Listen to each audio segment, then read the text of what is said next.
Hello and welcome to stampingcatcrew.com. Today we're going to make a Christmas card, and one of the things we're going to do is we are going to use some glimmer paper, which is this. This one happens to be called Dazzling Diamonds, but anything that is a glimmer paper would work. One of the interesting things about glimmer paper is you can change the color of it, and so a lot of people don't think about that. Some of the things that we're going to be working with is some navy colored ink. And what I've done is I've taken navy ink, just a re-inker, any brand, and I've used a spritz bottle. And I've got actually some rubbing alcohol in here, but you can do it with water as well, and you can change the color. So the colors we're going to be working with today are kind of a navy blue and a white. And I just wanted to show that there are so many things you can do with shimmer paper that are pretty fun and amazing. So we're going to make a Christmas card using negative space. The punch that I'm going to use is a cat shape. Any shape punch would work great. I love the idea of using negative space, which just gives a hint of what it is that you are working with. And I'm going to center the kitty in that moon that we're going to have, and that is him punched out. So we still have the kitty shape left, but the part that we're going to work with is actually this part that's left. So what it is it's hinting at the image that's there. So I'm going to take some dimensionals. They're foam adhesive dots that pop up a shape. They come in a lot of different sizes. So I'm going to put some bigger ones around the inside, and then I have a smaller size as well. We're going to add those just around here. I want to give some good stability to my image, especially where you have some of the little points coming down. And so that's that. The other thing that I'm going to do is I'm going to take a little bit of my navy ink and a sponge. And I'm going to do a little bit of sponging around the edges, because we want this to have some color. And I always tell people, keep a piece of scratch paper next to you, and I have one right here.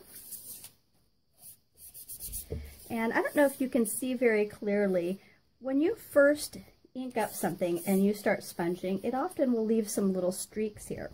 And so what you want to do is get this smooth look right here. So before you get going, you're going to want to take most of the ink off, and we're just wanting to ink around the edges. So this is the other thing you can do with paper like this, with glimmer paper, and a lot of people don't think about it. You can actually sponge directly to the paper and give some depth to that. I really like cards that have depth and dimension. If you've watched any of my YouTube video tutorials, you'll know that I like cards that have motion. I like things that have a lot of layers. The tutorial that we're going to do today is actually a very simple tutorial. It's going to be easily reproducible, which especially during Christmas time is pretty important. So, like I said, one of the tricks to sponging, and I see this a lot, is people will start sponging and they just start in the middle of the page, and you end up with these lines. And what I'm trying to show is once you have this on your sponge and you're rubbing, that goes away, and what you're left with is that really pretty kind of blendable color. So pretty important. I'm going to set that aside. I'll close the blue for a minute. We are going to use it actually, and so I'm going to save my scratch paper because we're going to be stamping off the edge a bit. So these are the components of the card that I'm going to use to put together right now. The stamp set that I'm going to use has some elements from Christmas. It uses a swish, which is kind of a constellation. It's a really soft look, which I like. And then the only other elements I'm using is a sentiment for the inside and the back of the card. I have done some circle framelits, and this one happens to be roughly about 3 inches. And that's what I used to cut out that original circle. And then we punched the kitty out of that circle that we had. So I am going to get the foam mat that I've been using.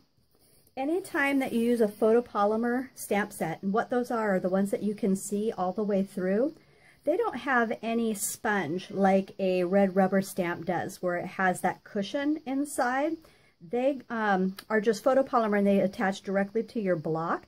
So having a base underneath that is this foam gives it some give, and it really gives you a nice crisp stamped image. So I'm going to show you an example of that. I'm going to use this stamp for both the navy color and also for some white, which is a craft ink. So it's a different kind of ink. It dries much more slowly, and it's really good for doing, say, heat embossing. You can add any color to this craft ink and set it with a heat gun, and you'll be good to go.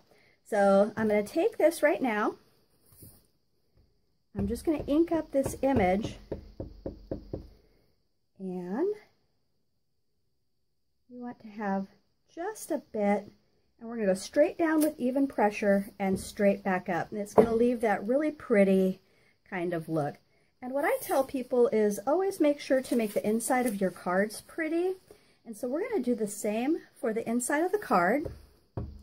We're going to ink this up. And we know this is going to kind of go right across the bottom on the inside, straight down and straight back up. And then we also have a sentiment for the inside. And so I'm going to go ahead and do this at the same time, and then I'm going to set this aside to dry. To even this out, hopefully you will be able to see. And because it's photopolymer, I can see directly through, and going straight down and straight back up, that leaves that nice image there. Setting that aside, we are actually done with the blue ink, and because we're going to reuse that swish that we used, I'm actually going to pull out some cleaner, which I have right here. It is a scrubbing pad, so lots of companies have this, and then I have a spray cleaner, and I'm going to clean the swish that I used.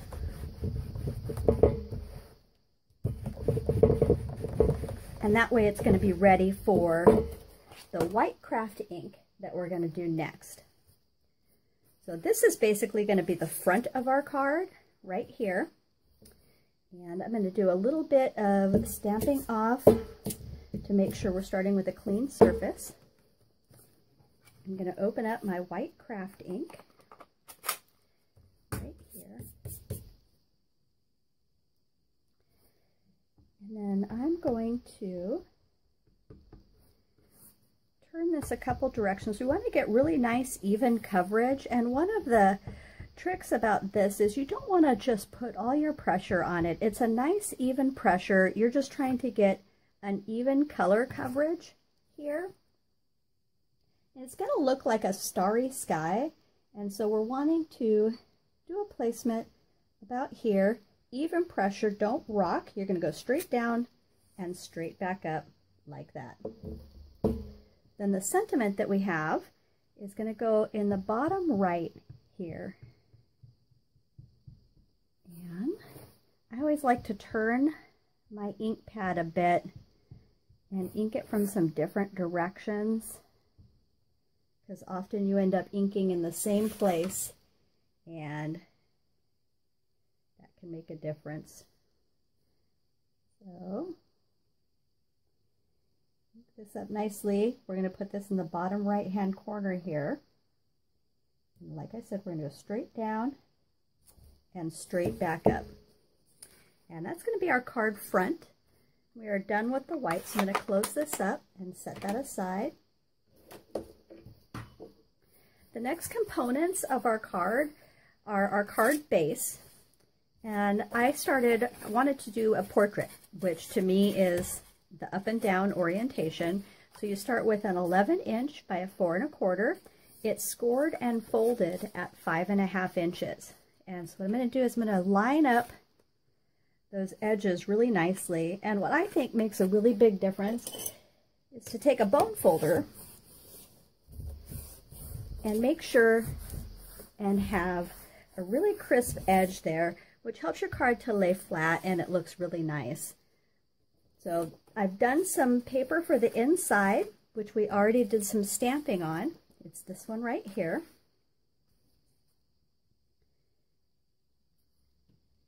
And what I'm going to do is I'm going to put some adhesive around the inside right here.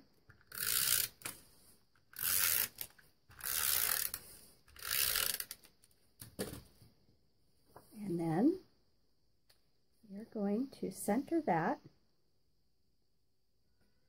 right on here, like that. So that's going to be the inside of our card. We have a white layer for the front of our card as well. I'm going to add some adhesive down the inside of this, and I'm going to go ahead and center that right here.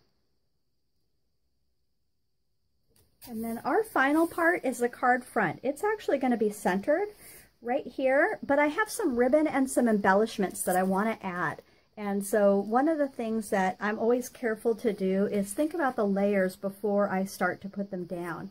And I know that I want this ribbon to wrap around the back. So for me, I'm going to flip this over. I'm going to go around the four corners, just like that. And then I'm going to take my ribbon, and it is actually a seam binding ribbon. So it's a little crinkly. You can do that with a lot of different kinds of ribbon, actually. Even like a satin ribbon, if you heat set it with a gun a little bit, you can kind of get that crinkly look. And it's really fun to play with a lot of the different textures and looks that you can get. It makes your supplies go much further, and you get more bang for your buck, so which is always kind of nice. So I'm going to center that right there. And then we have our kitty that we've done as a negative space. And we added some dimensionals on the back. So we're going to take the little protective coverings off those so they'll be sticky. And we want that offset a little to the right because we're going to have some embellishments. So we're going to have it about here. There's our kitty. So this is a punch done with negative space, which I love, love, love the looks of. The other thing we're going to do, I have cut some mini sequined trim in silver, and I'm actually going to use a glue dot to attach that down. And first, what I'm going to do is I'm going to put a glue dot right underneath here, and I'm going to make that a little bit thinner right there, and that's where I'm going to put our embellishments. So that's a little trick without tying some twine around that. Then I have my mini sequins, and what I want is to have both sides that are the pretty sides facing up. So I want to be careful how I attach my glue dot and attach the embellishment to have it lay nicely, because we want to have it so that the pretty side is up on both directions. So we're going to have it just like this. And then our final part is our bow, which is right here. I'm going to add that. We've done that with some silver ribbon. And then that's our card. It's super cute, super simple. One of the things I love about Christmas is sending Christmas cards, and a lot of times you get into a lot of layers and a lot of difficulty, and this would be something that's super sweet. It looks like you've spent a ton of time, but it's very easy, and hopefully you learned a couple new techniques along the way. Thanks so much. If you have any questions at all, dimensions and everything will be on my blog. It's stampingcatcrew.com, and that's it. Have a wonderful day and happy creating.